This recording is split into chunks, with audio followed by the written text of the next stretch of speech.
Hello there, and welcome to my optic attack. No, my op attack. Anyways, so basically we're taking on Mambo right now. This is the first attack of the op. I had the joy of getting to start it. So I went right after Quantum, which I kind of like this particular layout. The patterns of defensive structures. You can shock them if you're really careful with one shock, all that good stuff.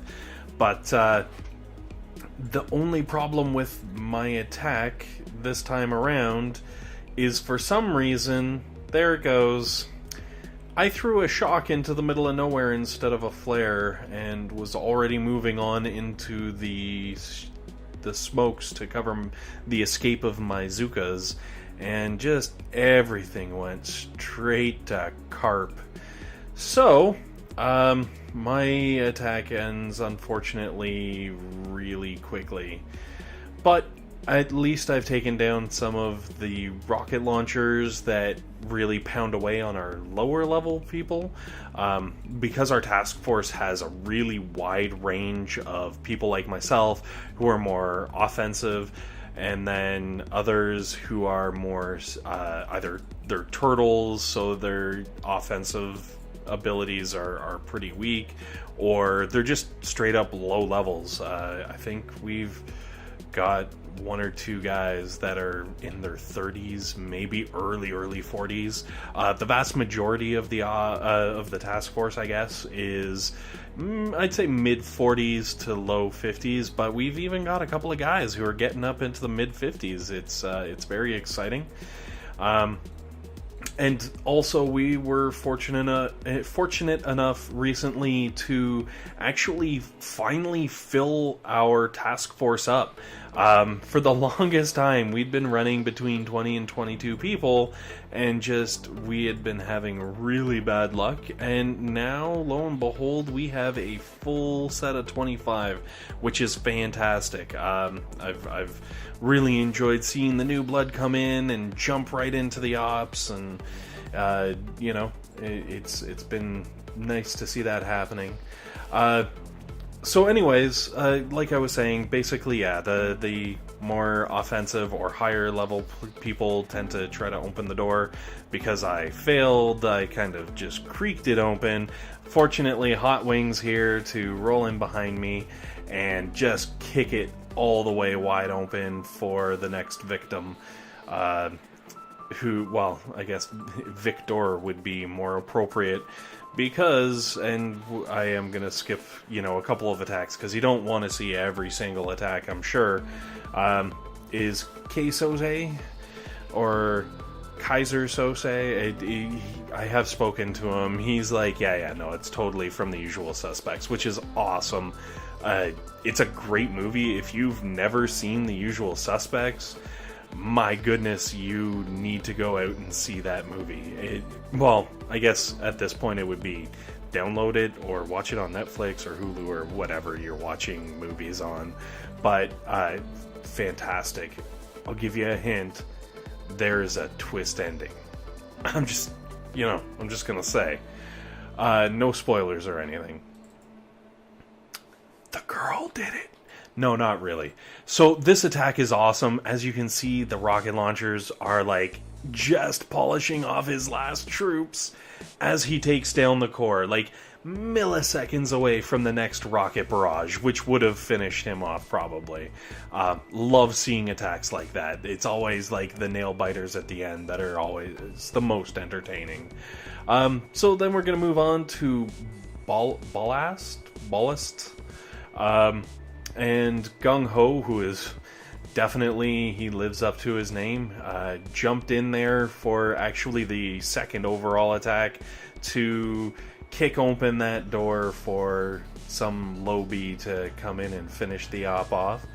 But while he's kind of doing his thing here, I've been reading the forums with all of this band stuff that's going on, and I don't know, man. I guess I was living in my happy little world, but holy smacks, it's pretty intense. You've got people on both sides of the fence. You've got, the people who are like, good riddance to the cheaters, screw them. And then you've got people who are like, I didn't cheat, I don't know what's going on. And, I'm not going to pass judgment on anyone. I know my phone is actually rooted. I'm running Cyanogen. I really lucked out because I didn't get banned at all. And from the sounds of it, there are a lot of people on there saying, oh yeah, if your phone's rooted or jailbroken, then, you're going to get banned and all this stuff. So, so far so good. And with luck, I will not be getting a ban in the next couple of days. I don't know, maybe it's a long list and they're working their way towards me, but, touch wood, we're good to go here. But yeah, I don't know. I'm really curious what everyone's kind of doing with this. Like, I know we put out a call out in the task force, rather, just to be like, hey, guys, is there anyone not here? Which is really weird, I guess, and hard to get an answer back for.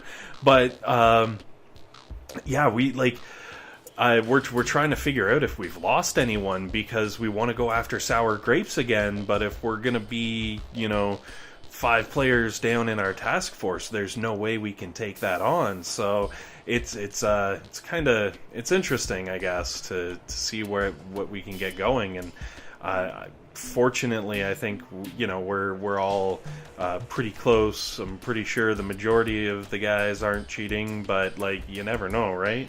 Someone may get improperly or accidentally banned. I'm not going to judge.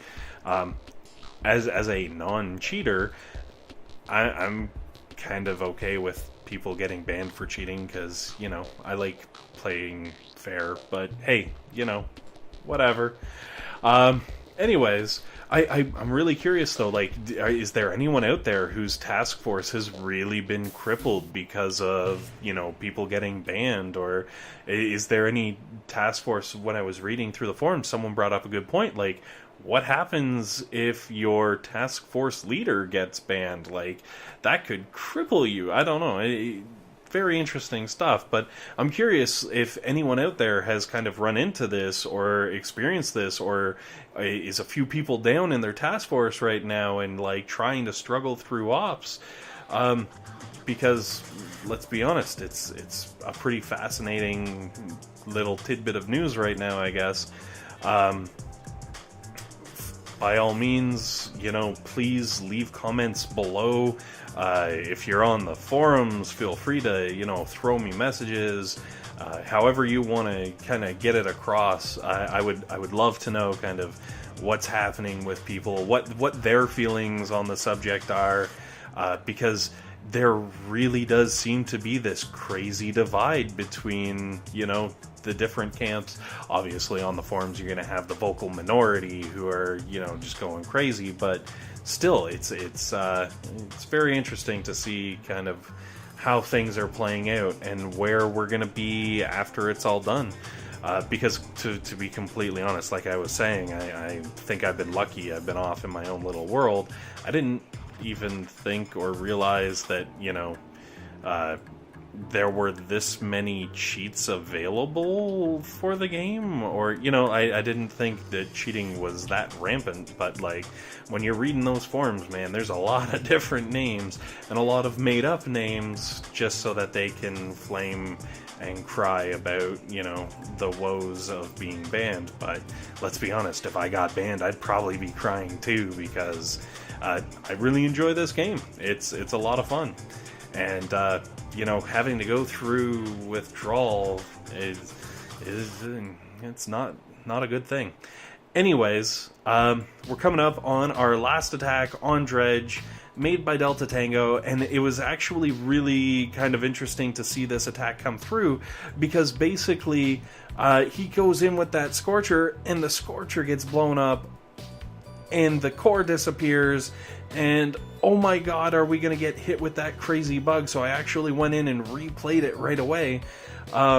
just to make sure that the Scorcher blowing up wasn't the last hit on the core, because apparently that was a bug that affected other people, and it was very, very close, but fortunately the core went down just before the Scorcher. Anyways, guys, thanks for listening to me ramble, and hope to see you for the next video.